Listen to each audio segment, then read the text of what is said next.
ধুবুৰীত মুন্না ভাই MBBS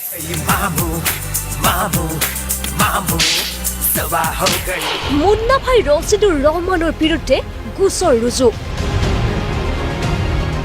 ধুবুৰীত মুন্না ভাই MBBSৰ দপদপনি বৃদ্ধি পাইছে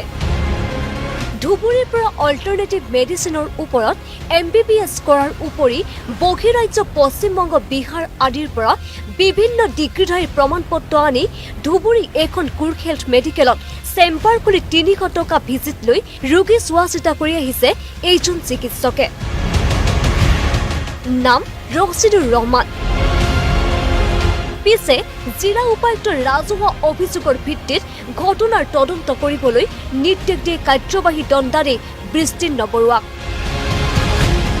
কাৰ্যবাহী দণ্ডাধীশগৰাকীয়ে দণ্ডাধীশ পৰ্যায়ৰ তদন্ত কৰি মুন্না ভাইৰূপী চিকিৎসক ৰছিদুৰ ৰহমানৰ বিৰুদ্ধে ধুবুৰী সদৰ আৰক্ষী থানাত এখন এজাহাৰ দাখিল কৰে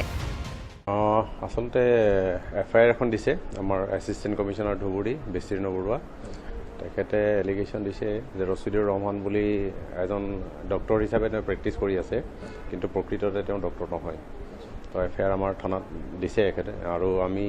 ইতিমধ্যে তদন্তৰ কাম আৰম্ভ কৰিছোঁ নাই ডকুমেণ্টছ তেখেতে FIR উল্লেখ কৰিছে যে এইখিনি তেওঁৰ যিবিলাক চাৰ্টিফিকেটছ আছে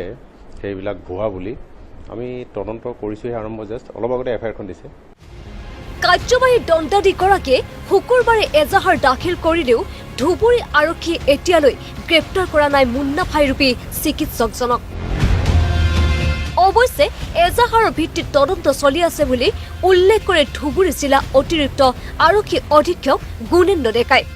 তেওঁৰ আমি প্ৰেছক্ৰিপশ্যনখিনি চাই দেখা পাইছোঁ তেওঁ এলোপেথিক মেডিচিন দি আছে যিটো নিয়ম মৰ্মে তেওঁ নোৱাৰে সেই অনুপাতে তেওঁৰ ওচৰত কোনো অথৰিটিৰ পাৰ্মিশ্যনো আমি দেখা নাই সেই উপলক্ষে আমি ধুবুৰী FIRত এতিয়া ধুবুৰী সদৰ পুলিচ ষ্টেচনত FIR দৰ্জ কৰিছোঁ যে ইয়াৰ ওপৰত এনকুৱাৰী হওক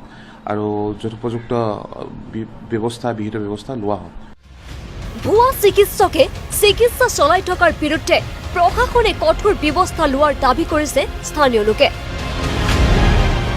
ভিডিঅ' জাৰ্নেলিষ্ট দেৱানৰ সৈতে ধুবুৰীৰ পৰা চাহানুৰ ইছলাম আছাম ডক্স